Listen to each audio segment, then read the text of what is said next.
What's going on, draft fans? Welcome to Cover One, the NFL Drafts podcast, the audio version of the show that we do every single week to get our work week started. With me, DP Damian Parson. My man, how are you today, my friend? Going good, brother. It is Monday. We have Monday Night Football. Yes, I'm gonna watch sir. some all 22. It's fun, man. We just came off of a wild, just a fantastic, the best week of college football we've had this year. Week 6, some great games, early slate, late slates, upsets. Down goes Bama. It was amazing, man.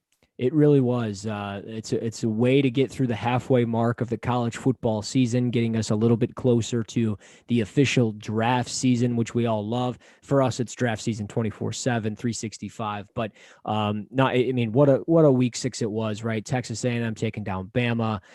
We've got five Big Ten teams in the top 10. I don't think anybody saw that coming. No. Iowa squeaks by Penn State. Ohio State's looking like they finally starting to figure it out, as I thought they would. Michigan State's looking really well. Our guy Kenneth Walker leading the race for the Heisman right now. I would lose Yes. my mind if that happens, because I don't even know the last time that's happened. So shame on me. But we are going to get into a bunch of fun stuff. We've been doing this kind of scouting series over the last couple of weeks with the audio podcast, getting away from breaking down college games and all that. And if you are looking for our breakdowns on the weekly stuff for college football, on recaps and all that stuff, or previews for it, you can find it on YouTube. All you got to do is search Cover One, subscribe to the page. You can go through the videos, and there's archives of week 1 all the way through week 6, which we did on Saturday morning. We do it every Saturday morning. We might adjust, do something during the week here in the coming weeks, and just get a little bit more interaction, do some Q&As, breaking down film. We're gonna go a little bit deeper, but the audio podcast is just fun because we're kind of chilling out and just talking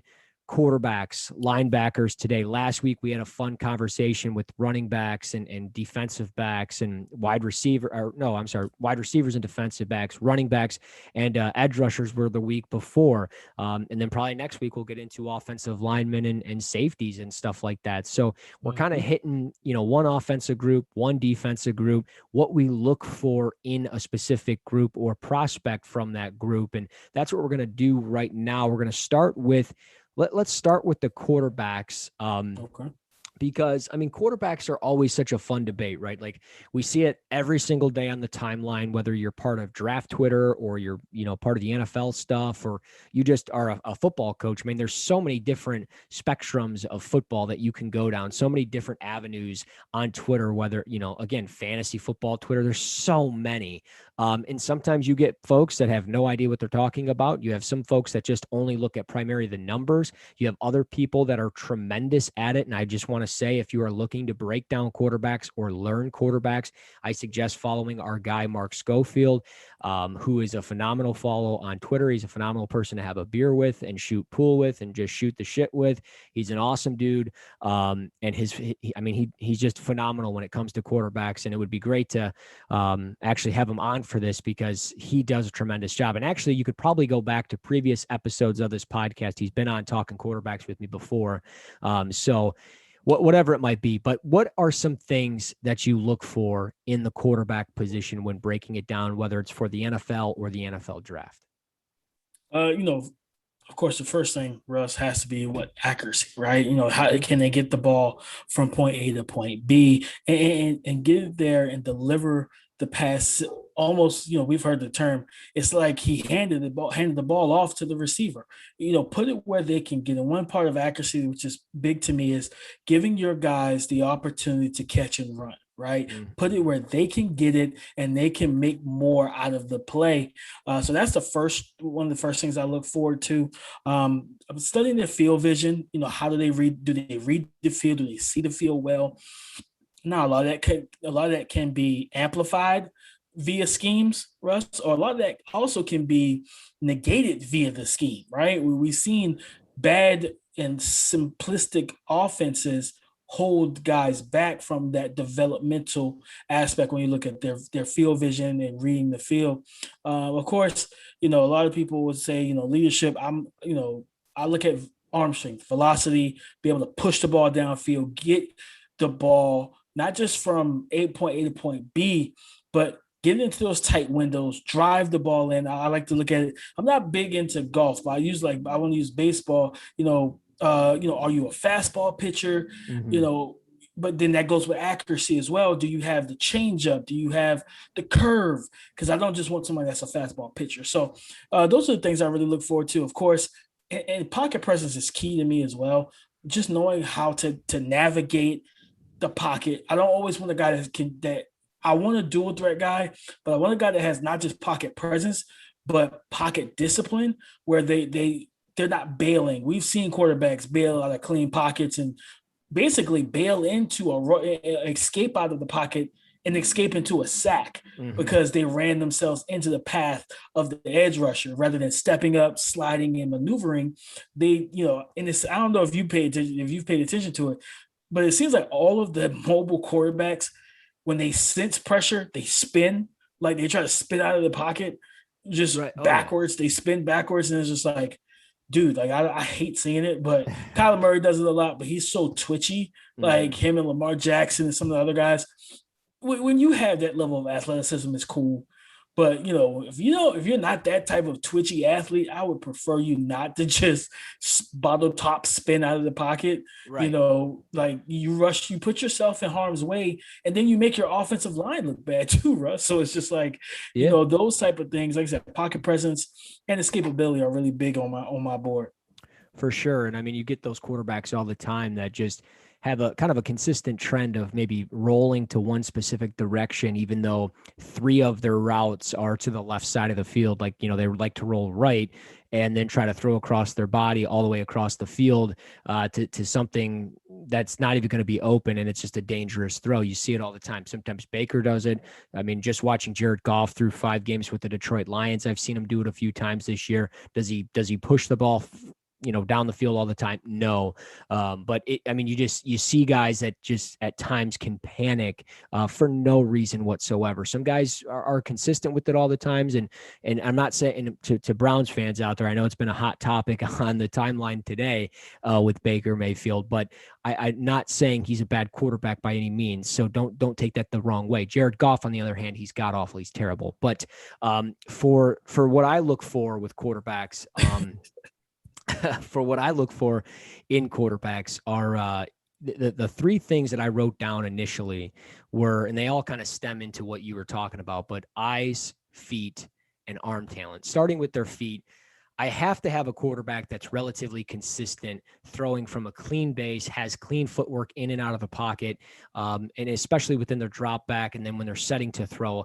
You don't like to see guys always throwing off with their back foot or trying to do too much by stepping off their foot and stepping off platform to make some unorthodox throw for no reason whatsoever. But then with their eyes, you have to be able to read the defense pre-snap, but then also post-snap. Once you snap the ball, as things start to change defensively, safeties are rotating over the top, somebody's coming down, you have that buzz defender, you have a blitz. What are your eyes doing? And then while you're going through those reads and progressions, what's happening there? Are you reading this enough and long enough to where maybe you can have a defender bite of you going one way and then you throw another way? So, I love seeing those quarterbacks that, and with that, I will just say with their eyes, sometimes it ties into maybe their shoulders or their hips. You are starting to see some quarterbacks like, Josh Allen, he loves to do like kind of that shoulder twitch where he has a defender bite of him maybe throwing something underneath and then he unloads it downfield. Mac Jones, he did it a little bit during the preseason. He still does it now, and he did it at Alabama a little bit for people, wanting to focus on the draft a little bit. He would do kind of these little shoulder fakes and twitches within his shoulders that has a defender bite on that. So he's able to manipulate defenders that way. But realistically, everything ties down to, arm talent, right? We need guys that can get the ball from, like you said, point A to point B. And I don't need Patrick Mahomes like arm talent every single time.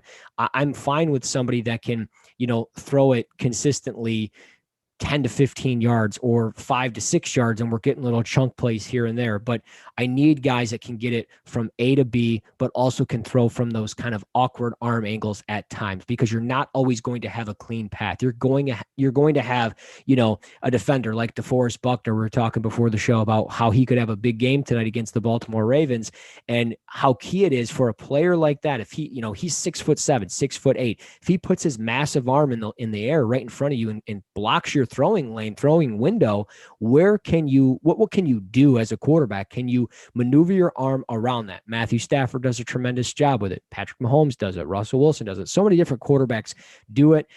We sometimes talk about one of those quarterbacks more than the other, but it is what it is. I need to see those things when I'm scouting a quarterback. And when you're able to put all of it together, you get a really special quarterback. But if you can do some of those things and you do it relatively consistent, maybe, 60 to 70% of the time, I feel pretty good about my chances offensively, because all I need you to do is complete 60 to 65% of your passes anyways. So if you can do that, I think we can win some football games. So those are what I look for when I'm watching, quarterbacks in the NFL or quarterbacks in college, and how it translates to the NFL. Obviously, scheme-wise, that's, I think, a completely different avenue that we would have to go down. And I think that's probably ultimately, and we said it before the show, that's why quarterbacks fail, right? Like, that's why they struggle. And that's why sometimes you see guys go fourth overall and they just, they can't figure it out, because they were forced into a bad situation. Because if you take a quarterback too soon, too early, the expectation regardless is that they have to play right then and there. And if they don't, and they don't meet the criteria of some of the things that we're talking about, but then you just bring in the scheme and schematically everything else in the playbook side of it, if some of those traits that we're looking for don't match up, and then obviously the playbook doesn't match up for that player, he's destined to fail, especially when you throw him to the fire a little bit too soon. Absolutely, and that's a big thing, and we're seeing that. When you look at Zach Wilson, right? He has the arm talent, he has the mobility, he has the arm angles, off-platform throws, and everything. But a lot of it's timing, understanding the speed of and the how quickly the windows in the NFL close. Yeah. It's all a learning process. I don't care. Like I tell people all the time, I do not care that he's throwing me all these interceptions, mainly because the simple fact of the matter is, he's kind of a gunslinger, so that's not going to stop him from throwing the ball and throwing it confidently. But he's learning. Granted, I remember the tweets when Tua threw in the monsoon, by the way, threw 5 interceptions early in training camp practice, and I don't believe they were even padded practice. It was just beginning of training camp. People were losing their minds, but it was like basically like Dan Marino even told him, push the ball downfield. Test these windows, learn what's open in the NFL, because he didn't know that last year. Sucks that he got hurt in the beginning of week 2 because of his terrible, just awful O-line. Right. Who caused like that. I'll never forget that play. The right tackle, like just completely just awful. And it caused him to have fractured ribs or broken ribs. But you got to learn what's open in the NFL. And you look at a Mac Jones, he's in the perfect situation, but the ceiling is the floor. Like, right. I don't care what anybody says. Oh, he reminds me of Brady. He does not remind you of Brady. Like, stop saying that. Like, he does not remind you of Tom freaking Brady. Tom Brady had a much stronger arm, incredibly clutch and intelligent, like beyond his time, beyond his years. And he was Tom Brady's a different animal mentally than Mac Jones is. You know what I'm saying? This is they call him Psycho Tom at times. Like, he's legitimately a psychopath and a sociopath on the field. So it is what it is. You need that, be cutthroat in this league. So like you said, it's a lot that has to happen. Technique wise, you want guys to, because I see Lamar Jackson do a lot of arm angles, but a lot of times that causes inaccuracy because he tries to sidearm it when he should come with his natural over the top throwing motion. And it's just like, you don't have to sidearm everything. I know it looks cool on ESPN and it looks good on Twitter, but just trust your technique, throw the way you should when you should. No doubt about it. And I mean, there's a reason why quarterbacks are most often, considered the biggest busts in the NFL draft process, because there is a lot of pressure for them to succeed from day one. There's a lot that goes into it that I don't think even we as guys that get, paid to evaluate and do that at times, like we we struggle with that at times, and teams in the NFL, they do as well. Like they get paid a hell of a lot more than we do, and they still struggle with it. And obviously their jobs are on the line and their records show it. So I think it's an incredibly tough position to scout at times because we don't know what was called, what their reads are, what they were looking at. Because sure, I can look at the all 22 and look at the guy's head and where his hips are, but I can't truthfully, regardless if it's 1080p on my computer or 360, it doesn't matter what it is, the resolution on my screen. The fact is I can't read his eyes, and I don't know what's in his brain when he's making those throws. Only he knows that. But that's the beauty of what we do. And if we can narrow it down to some of these key traits, that's what makes, I think, how you can decipher what a good quarterback can be to a great one or a bad one even. And again, we all have our misses, right? Like we all have our quarterbacks that we thought, hey, this guy's going to be pretty good, and he's not, right? Like Nathan Peterman's one of those guys in recent memory. For me, Ryan Finley, I thought wasn't going to be a star, but I thought he could come in and at times learn something and become a reasonable backup. And the guy's been cut 2-3 times now. So it's one of those things where guys look great in one system, they go to the NFL and it's not for them. So it's how it goes. And, the same can be made about any position, right? It can happen with any position. And maybe we're starting to see that with some, a specific position like linebacker. I feel like with the NFL, it's not such a run heavy league anymore. So you don't have to worry about just a guy that can go out and get you 80, 90 tackles at the linebacker position. You need guys that can do a magnitude of things. And with linebackers, it's one of those things where you need the guy that can go into dropping into coverage, reading the offense from an RPO side of it. Everybody loves RPOs now. So what's your responsibility? What's your job in a run pass option? What do you do? In a 3rd and 6 situation, are you dropping to flats? Are you blitzing off the edge? And there's so many things, but now you're starting to see poor play from specific players in the NFL after time. One of those guys, Jalen Smith, not necessarily the same guy that he was. And he was let go for absolutely nothing. 2-3 years ago, you'd look at him and say, man, this guy is finally back 100% healthy. Looks like the Jalen Smith of old in some degree when he was at Notre Dame, because had he had not gotten hurt in that pointless bowl game, he would have been a top 5, top 10 pick, and he wasn't because he got hurt. So Jalen Smith, now a Green Bay Packer and all that stuff. But linebackers are such a fun position for me to watch because I think you can without question separate the studs from the duds a little bit easier than you could with maybe a quarterback group or really any other group. Correct. I agree with you wholeheartedly there. And like I said, if Jalen, and I'm still mad to this day that I think it was Taylor Decker who caused the injury. It was pointless. Just after the play shove that really didn't need to happen, and it's just like, to this day, I will always be upset that he kind of almost ruined the career of such an explosive and instinctive player. Yeah. One of the first kind of, we love guys that have explosiveness. Jalen Smith kind of was one of those dudes that broke out of the shell and became this explosive playmaker that had all this athleticism and was able to go sideline to sideline. And then, obviously we saw Roquan Smith down the road and all the great players that we've seen over the last couple of years. Joke out of Notre Dame, he was so explosive, and he's become a stud for Cleveland now defensively.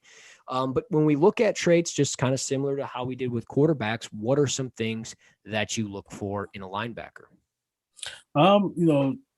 Of course, you have inside, outside linebackers, but mostly I'm looking for instincts, man. Being instinctive, being able to read your keys, read your blocks, knowing, okay, if my guard is pulling, it's typically, a power play to the opposite side. I can shoot the gap, chase down backside, right? If again, it also comes down to responsibilities.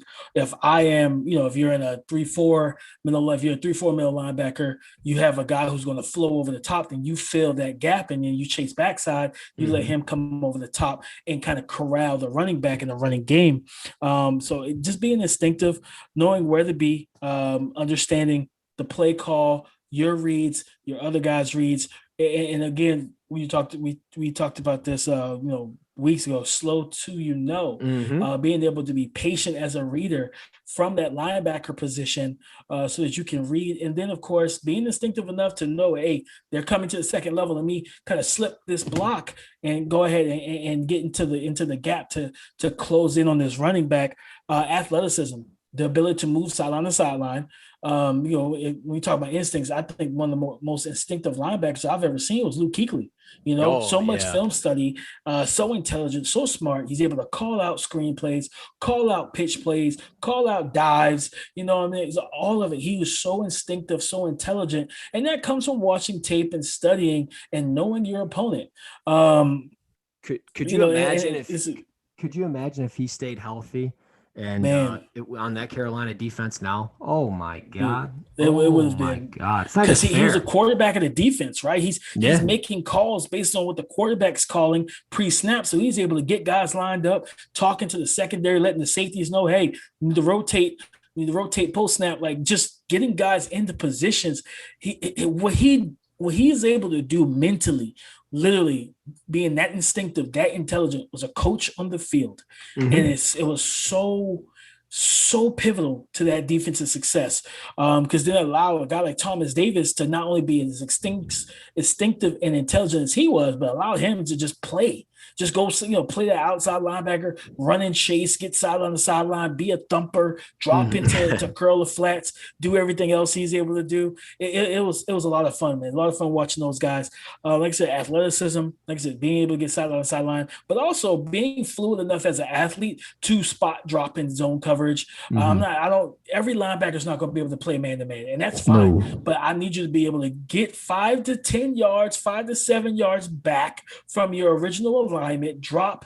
We for those who have played, we know the drills that linebackers go through to make sure their hips are fluid, they're loose, so that they can get there without being restricted. Be athletic. Not only that, but if you're flat foot reading, being able to explode, and drive on these passing routes, whether it's a delayed inside curl or a button hook from the tight end, and you're sitting in zone, you're 7 yards off.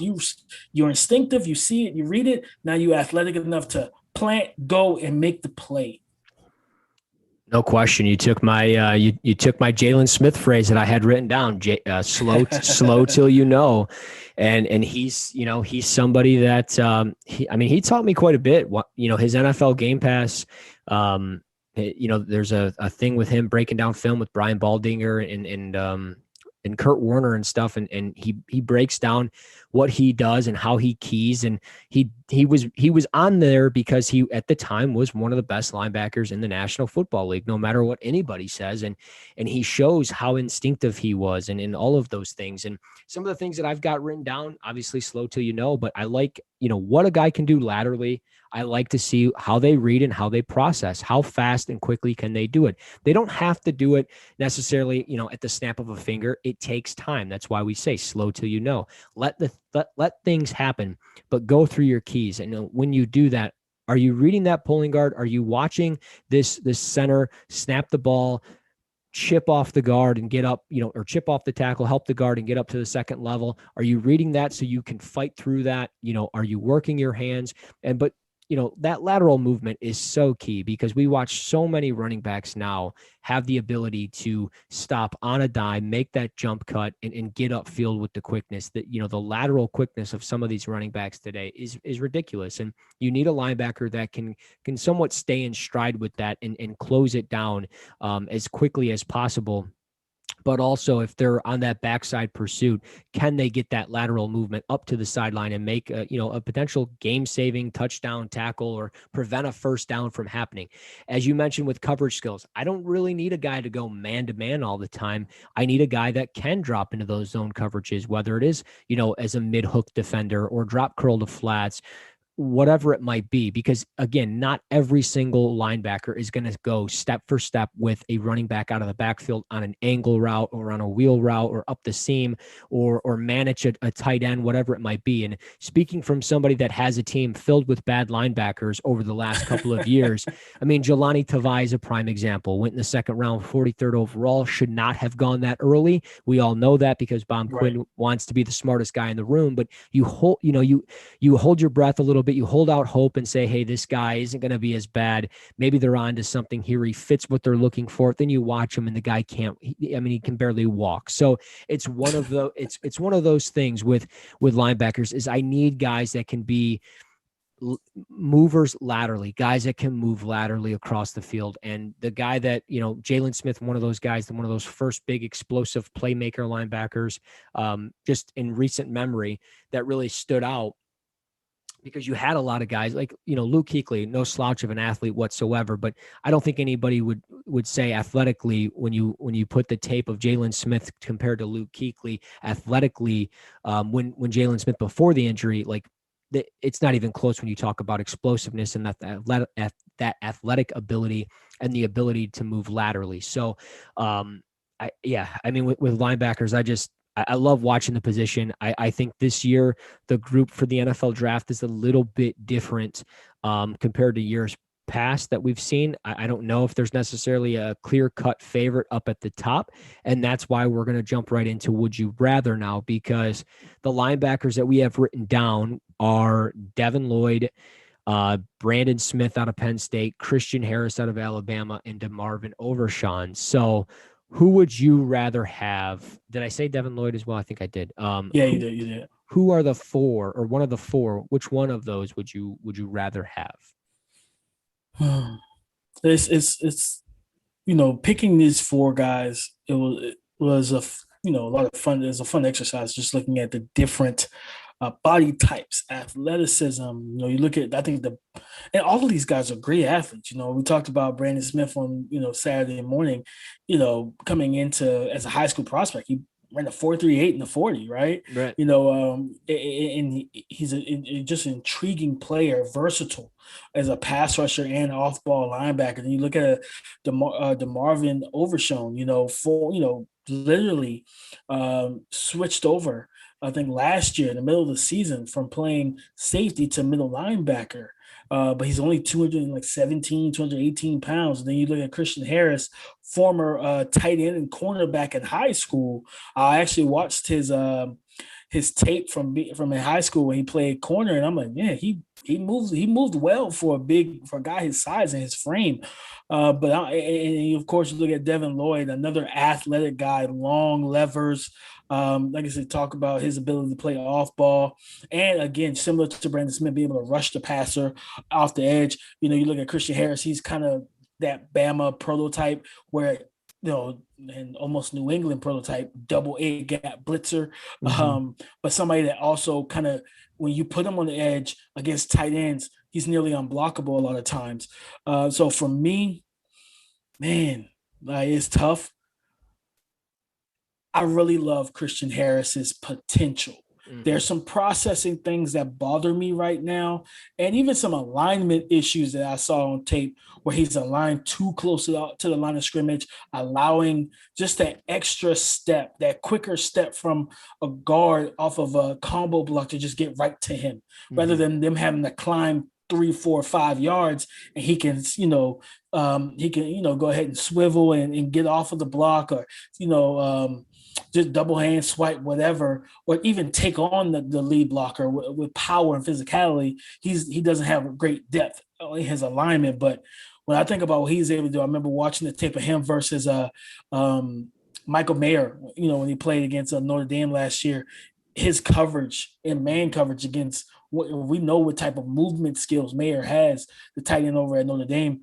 Like, Christian Harris was in his hip pocket, ran with him, patient out of his breaks, fluid, trusted his technique, was confident.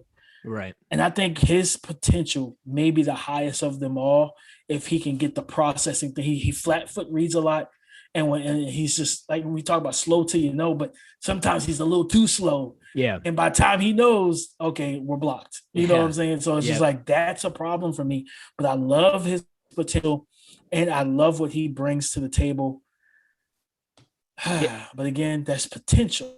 If I'm going to go with a guy right now, like if I'm like, okay, I need a guy to come in and just be an impact player right now, it will be Devin Lloyd. Mm-hmm. Athletic, long arms, gives you, like, and even going back to high school, former safety, receiver, even did some punting. He gives you kind of versatility as well. You can put him at the mic or the wheel, depending if you're playing the 4-3. But I just love his ability. I love his sideline to sideline range, just his excellent speed. Good burst, and he has the closing burst as well. Run and chase type of linebacker, and he's a guy. Like I said, I talked about him Saturday morning. I just need him to be a little bit more consistent. Just reading the plays in the run game. Don't guess and pick a gap. Read and attack, not pick a gap. But he is probably the best linebacker and more pro ready, I would say, right now. Yeah, I would agree. I mean, Devin Lloyd is the guy that I got written down, and I'm just going to roll with them because the athleticism, it screams off the charts, right? Like you mentioned, long arms. He's got great length for the position. He's a former safety. He's a former receiver. Like you say, he played punter. He was actually a pretty damn good punter too in college or in high school. So I love that he played basketball as well. He led her, 2 seasons there, and he's played in a variety of spots for this Utah defense. He was a former outside linebacker for them, kind of that rover, and moved around a little bit. And that's where his safety skills come into play, because he can drop into zone coverages that you need that linebacker to do, or he can blitz off the edge. But this year he's kind of played that Mike linebacker spot right there in the middle of their defense. And it might be a little bit new for him. And maybe something that he's adjusting to, but ultimately, like, he's got experience, he's pro ready. I think he's going to be the top linebacker. I really do, when it's all said and done, because the pass coverage skills are there. He's done a tremendous job just getting better there every single year. And then, realistically, he's becoming a consistent player in the box, but also to generate pressure. I think he's already up to 12 or 13 pressures on the year already. And he's still got, the other half of the season to go. So at times, I think you can view him as a potential edge rusher, depending on what you're running. So I think it's important when you can have a guy that brings that versatility on third down, because like I said, you can drop him into coverage or you can blitz him. And when he can make an impact consistently, you already know that I can trust this guy on all 3 downs. And I think that's the type of player that he can be. And I think he can become even more so in the NFL with some NFL coaching. I think he can become more consistent. So I really, he's one of my favorite players so far that I've watched this fall. And I think there hasn't been probably a player that's kind of climbed up the ranks, if you will, in my personal opinion, than Devin Lloyd, because he's really come out of nowhere. I think Christian Harris was kind of the consensus top linebacker. And while I'm not taking anything away from him, I think Devin Lloyd is just a touch better and a touch more ready to go. But you mentioned potential. If the potential is there for Christian Harris, if he can put it all together, there's no doubt that he could potentially take that spot as that top linebacker and be the most productive linebacker out of this group, as we do a would you rather. But I like Devin Lloyd. He wears the number 0. He's a former punter. That's just badass to me. So it's badass. But moving over to quarterbacks, it's wow, what a group this is. And I don't even know if we can settle on one. Sam Howell, Matt Corral, Malik Willis, and Carson Strong. Who would you rather have? Man, they're different prototypes, body types, skill sets here in this group. Everyone knows my draft crush is Malik Willis, and that's the guy I'm picking. I love Matt Corral. I wasn't big on him last year when I studied Elijah Moore, because I saw a lot of plays where he was like Elijah Moore just destroying coverage, and Matt Corral ball placement was just awful on some of those throws. But he's definitely improved his game, and I love him. I love his ability and his skill set. Like, this kid is electric, and then probably the most natural arm talent in this class. Fluid passer, quick release, all of that good stuff. Dual threat as well. Carson Strong, 6'4", 215, big statue-esque frame. Doesn't move well. Not an athlete. Not going to give you much off script or, on the move. But, man, is he, again, natural passer of the football, ridiculous arm talent, can layer the ball downfield. Great, arm strength and arm talent to get the ball downfield to his explosive receivers. But there's some issues with, his ball placement at times and his ability to read coverages, and almost like he just doesn't even care. He just wants the deep ball a lot of times. Mm-hmm. Sam Howell, mobile guy, 6'1", 220, very Baker Mayfieldish, more explosive as a runner than most people would know before this season. I believe he has since I believe this season, he has 2 100-yard rushing games. Which is crazy to me. That right there should kind of open the eyes of some scouts. Like, hey, we can create play calling wise. We can get a little creative with him because of his ability to run, and he's a better runner than most would account for or speak to prior to this season. But my guy, the transfer from Liberty, man, and is Malik Willis. And the reason why I talk about potential a lot. And for me, at the most important, what we call the most important position, I need a guy that, okay, I can build a scheme around you, right, Russ? I can build it around you. Now, can you break the ceiling of it? Do you have the talents to break this? That's what Justin Fields and Trevor Lawrence and Trey Lance and even Zach Wilson, these guys have that type of, they can fit into different schemes, right? You don't want to take a square peg and try to put it into a circle slot, right? Or a circle and put it into a square peg. So you don't want to, force guys into the wrong situation, right? You don't want to take, we talk about Mac Jones a lot, but you take a Mac Jones or a Kyle Trask and say, you know what? It's a vertical passing game. We're pushing the ball downfield 20 times a game, just letting it rip. That's not their game, Their timing, they're efficient. They're West Coast type of quarterbacks. You're not going to put them in RPO offense either. You know what I mean? Or our read option offense, right? So you play to the skill of your guy. For me, with Malik Willis, his potential is through the roof. One of the best arms in college football, can legitimately throw it through a brick wall. Yeah. Elite athlete, just explosive, built like a running back at 6'1", 215, rocked up. You see all the clips of him just shrugging off defenders, almost Big Ben, Cam Newton-esque. And then when he gets into the run, his running motion, and he plants, it's almost, Kyler Murray, Lamar-esque, where he's so explosive when he plants and goes. He just explodes upfield. He gets up there in a hurry really quickly, and he gains yards in increments and gashes almost, right? So then you look at his one thing I wanted to see from him, Russ, was I wanted to see him just develop, like we talked about earlier, as a pitcher. We know he has a fastball, right? He throws that bad boy 95, 100 miles per hour. We know it, right? I wanted to see that changeup, Russ. I wanted to see him throw it with more of an arc. Let me get that rainbow. No, I don't need the Lucky Charms, rainbow over the earth. I just need a little bit of a rainbow, baby. That's all I needed from you. Just put a little touch on it. Give your guy the chance to run underneath instead of you having to bullet everything to him. Everything is a strike. No, you can still throw a strike by literally putting some air, change up the path, change up the ball.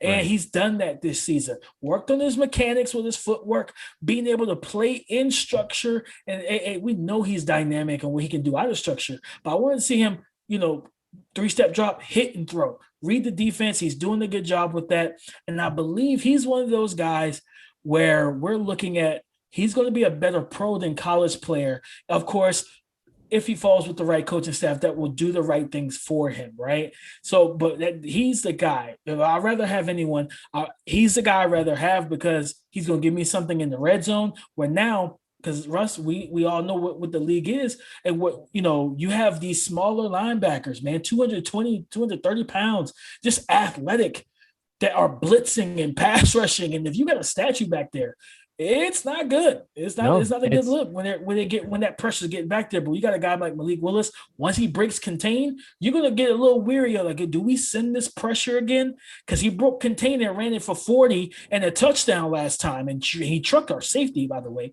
Like, do we want to put ourselves in that situation for him to break contain and not just break contain, but he can legitimately play. You have to play 11 on 11 with him, not just 80 yards down, 80 yards from his 20, but then in the red zone, Russ, he's gonna give you that power run game, the veer, the QB lead, QB counters. He's gonna really open your playbook. I love Veer. I love that. I think it's probably one of my favorite. It's got to be my favorite concept in all of football. My favorite play, just everything about a little veer option is wonderful, and I love it. I will say Malik Willis here in the Metro Detroit area is really starting to get that buzz as potentially the future quarterback of the team. A lot of people are seeing some of the things that he can do, like you said, throw through a brick wall, make incredible throws on the run, and improvise and operate off a structure. So I'm not opposed to Malik Willis. I'm going to go in a different direction, really just to kind of be a little bit different, but also because you've really hit the nail on the head on Malik Willis. I'm going to go with Matt Corral out of Ole Miss. I think I've said it a couple times on the video podcast and now here, or on the video show, I should say. I've been really high on him since last year and going into the summer. And just from what I've seen from him, it really screams, QB1 potential, but also somebody that you can develop your offense around and build it around. The biggest concern I had with him was the turnovers and forcing bad throws. And don't get me wrong, he still at times will force a bad throw. He's just been lucky that they haven't been intercepted, but that's been the key. He has not thrown an interception through 5 games this year. And I think it goes to show that he is maturing as a quarterback, as a player. And overall, when you look at what he did through 5 games last year, he had 9 interceptions. So I think when you finish 14 interceptions last year, you come in this year, you've played Arkansas, a team that you threw 6 interceptions against a season ago. You've thrown none so far. It goes to show. And when you mentioned Malik Willis, you said, I need a little bit more touch. I need that changeup. I think Matt Corral can do both. I think he can throw the fastball. I think he can throw with touch. Is he as athletic? No, probably not. But the key for him will be when he goes to the NFL, can he get to an offense that can replicate some of the things that we are seeing kind of modernized in the NFL today, but really in this Ole Miss offense. You see a lot of different concepts from USC from a few years ago when Lane Kiffin was there, obviously when Lane Kiffin was at Florida Atlantic and what he was able to do with Alabama, but then obviously Baylor and their old offensive coordinator is now there running the offense for Ole Miss. I'm blanking on his name, but he ran obviously a lot of spread concepts and this RPO stuff. Can you get that in the NFL with Matt Corral? Yes, I think you can. I am excited potentially for my franchise to view him as their top quarterback for the future because they have a DeAndre Swift. They have a TJ Hawkinson. They have some pieces there. Can they go Matt Corral in round 1 early and then potentially get somebody like a Drake London later on? Maybe. So I would be really excited about that potential first round for the Detroit Lions, but putting my fandom to the side, Matt Corral screams everything QB1, somebody that could be the top of the list when it's all said and done because of the inconsistencies that come with the game of Sam Howell, Carson Strong, and Malik Willis. But it is a very close 1A, 1B with Corral and Willis. And I think it truly is pick your flavor. What key area do you want to develop? Is it the guy that maybe needs a little bit more seasoning in a pro style offense? Is it somebody that maybe needs a little bit more seasoning with some touch passes and not throwing 100 miles an hour? Maybe. It's more so which one do you want and what can you coach and what can you fix? What can you get better? And how fast can they get better for you? Because realistically, both of these guys could be top 10 quarterbacks by the time we get to the draft, maybe even top 5. They might be 1 and 2, 1A, 1B. So we'll see what happens with it. But I don't think you can go wrong with Matt Corral or Malik Willis, as we've kind of talked about here. So do you have anything else to add, my man, before we sign it off for a Monday night? Man, when you talked about, Matt Corral, to me, and I've said this on Twitter, Matt Corral and Malik Willis are my top 2 quarterbacks, and Sam Howell's the third. I would say, and I said this to some folks on Spaces on Twitter Saturday night, that Lincoln Riley needs to go ahead and commit to Caleb Williams and go ahead and let if I'm Spencer Rattler, if I'm his dad, I'm telling you, there's no way you're entering the league right now.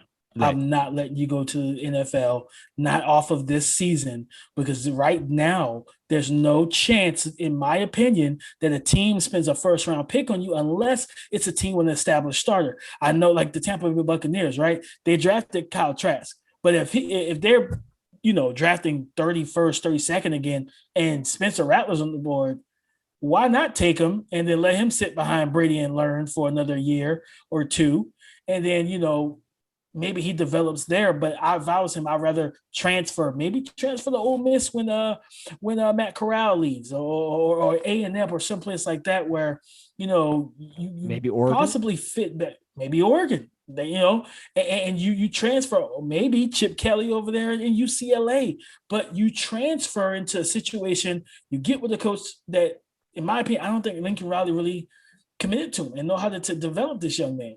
So, which, to be fair, Russ, he hasn't developed a young quarterback yet. Almost all of his quarterbacks that he had either a Heisman winner or a Heisman candidate, were all transfers.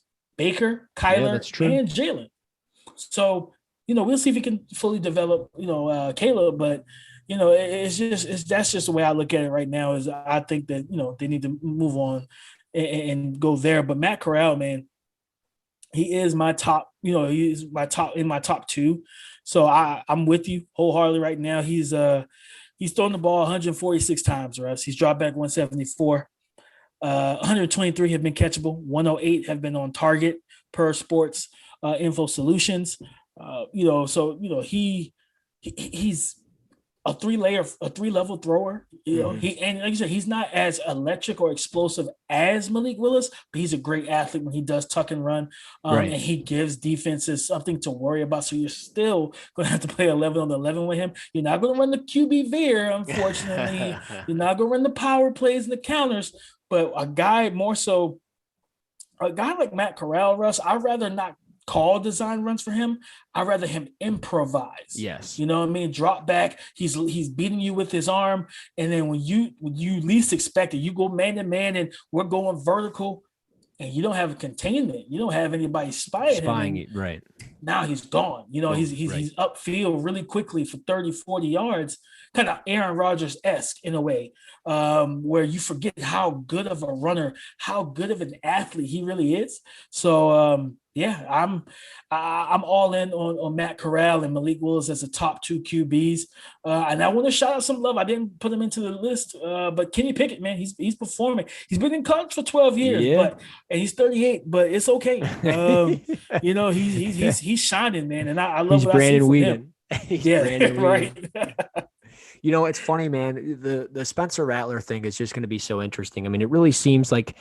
And I'm not trying to jump to conclusion because he has played poor this year, and I'll be the first one to say he was my QB1 going into the year. I thought everything I saw last year screamed that this guy was going to take a step forward because he had Lincoln Riley, the talent around him, and he just has not. And you're right. I mean, he should transfer. Caleb Williams should be the guy. He should transfer. His initial commitment. I mean, yeah, he went to Oklahoma, but, there was interest to Alabama and Notre Dame and Miami. I think Notre Dame would be a really good spot for him, actually. Yes. Jack Cohn's going to be gone. He'd be a good fit there. He's from Phoenix, Arizona, though. So does going to like an Arizona State, does that potentially play a part in a decision? Maybe. I doubt he would go to Arizona because that's a dumpster fire. But Notre Dame would make sense. The U would make a lot of sense if he wants that to try to get it back on track, which won't happen because they're so overrated. But there's going to be options for Spencer Rattler if he hits the transfer window and the portal, excuse me.